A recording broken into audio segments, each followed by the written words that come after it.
குலதெய்வ வழிபாடு மிகவும் முக்கியமானது. அந்த குலதெய்வ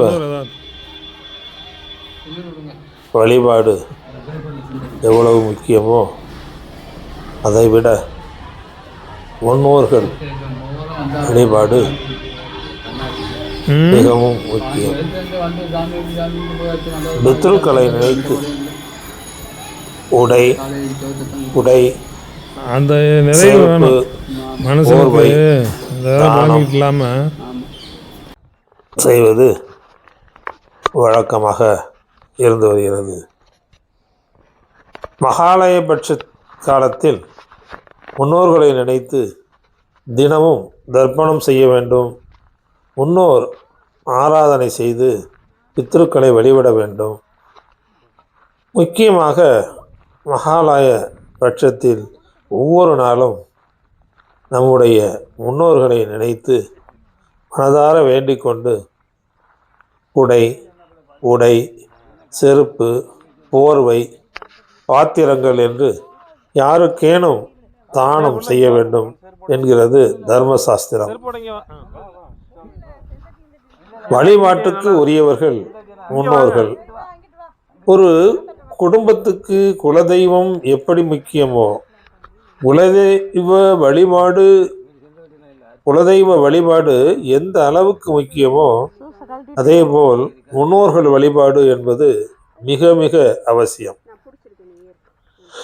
வீட்டில் நடைபெறும் முக்கியமான விசேஷங்களின் போது குலதெய்வத்தின் சந்நிதியில் நாம் குடும்ப சகிதமாக சென்று எப்படி வழிபாடு செய்கின்றோமோ அதேபோல் நம் முன்னோர்களையும் குடும்ப சகிதமாக வணங்கி வழிபட வேண்டும்.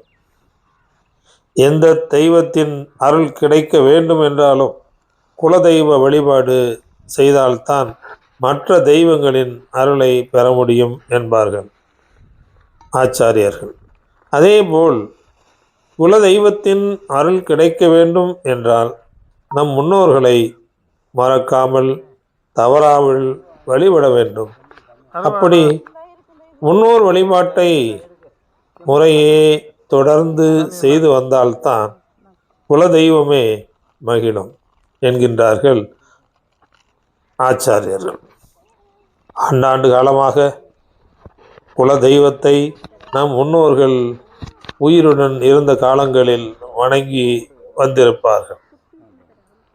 வருடம் தவறாமல் குலசாமியை பொங்கலிட்டு படையலிட்டு வணங்கி வழிபட்டு ஆராதித்து வந்திருப்பார்கள். ஆகவே இஷ்ட தெய்வத்தை விட குலதெய்வம் முக்கியம். குலதெய்வ வழிபாட்டை விட முன்னோர் வழிபாடு மிக மிக முக்கியம். குரு அருள் இருந்தால்தான் திரு அருள் கிடைக்கும் என்பார்கள். அதேபோல் முன்னோர்கள் ஆராதனையை செய்து வந்தால்தான் குல தெய்வத்தின் அருள் நமக்கு கிடைக்கும் என்கின்றார்கள் பெருமக்கள்.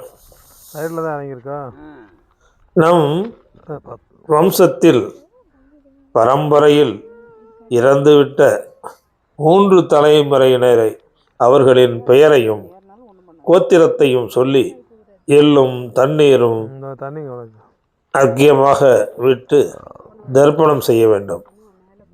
இறந்துவிட்ட நம் முன்னோரின் படங்களுக்கு தினமும் பூக்களால் அலங்கரித்து ஏதேனும் நம்மால் முடிந்த உணவை படையலிட வேண்டும். காகம் நம் முன்னோர்களின் சாயலாக சொல்கிறது சாஸ்திரம். எனவே முன்னோர் படங்களுக்கு படைத்த உணவிலிருந்து முதலில் காகத்துக்கு உணவிட வேண்டும். அவர்களை நினைத்து உடை, குடை, செருப்பு, செம்பு பாத்திரங்கள், புடவை, வேஷ்டி, போர்வை முதலானவற்றை ஒவ்வொரு நாளும் யாருக்கேனும் இயலாதவர்களுக்கோ அல்லது ஆச்சாரியர்களுக்கோ வழங்குங்கள். மகாலயபட்சம் என்பது 15 நாட்கள். நாளைய தினம் செப்டம்பர் 2ஆம் தேதியிலிருந்து மகாலயபட்ச காலம் தொடங்குகின்றது. இந்த 15 நாட்களும் பித்ருக்கள் என்று சொல்லப்படும் முன்னோர்களுக்கு உரிய நாட்கள். எனவே இந்த 15 நாட்களும் அவசியம் பித்ரு வழிபாடு செய்யுங்கள். முன்னோர் ஆராதனையை செய்யுங்கள். அவர்களை நினைத்து தானங்கள் செய்யுங்கள். இந்த 15 நாட்களான மகாலயபட்ச புண்ணிய காலம் முன்னோர்களுக்கான காலம். இறந்துவிட்ட ஆத்மாக்கள் பூமிக்கு வந்து நம்மை எல்லாம் பார்க்கின்ற நாட்கள்.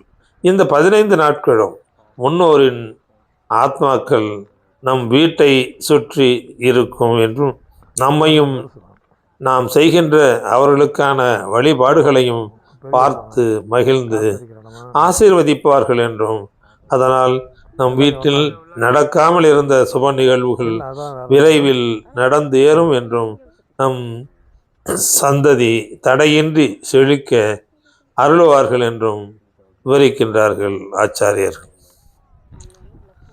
அந்த மகாலயபட்ச புண்ணிய காலத்தில் நம் முன்னோர்களை வணங்குவோம், வழிபடுவோம். வளமுடனும் நலமுடனும் செழிப்புடனும் ஆரோக்கியத்துடனும் சகல ஐஸ்வர்யங்களும் பெற்று வாழ்வோம்.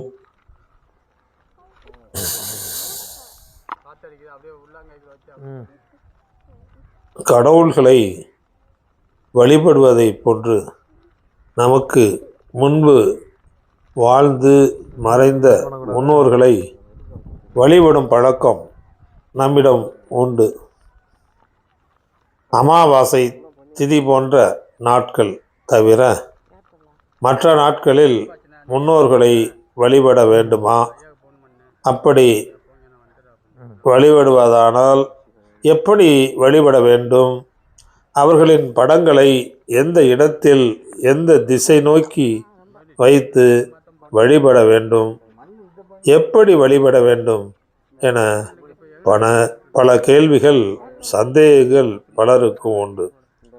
அப்படி முன்னோர்கள் வழிபாட்டை தினசரி எப்படி மேற்கொள்ள வேண்டும் என்பது பற்றிய சந்தேகங்களுக்கான தெளிவான பதில்களை இங்கே பார்க்கலாம்.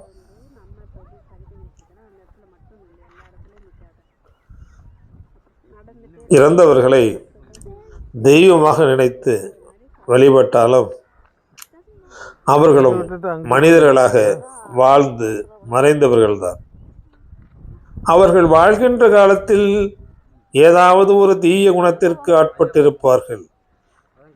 அதனால் கடவுள் படத்திற்கு சமமாக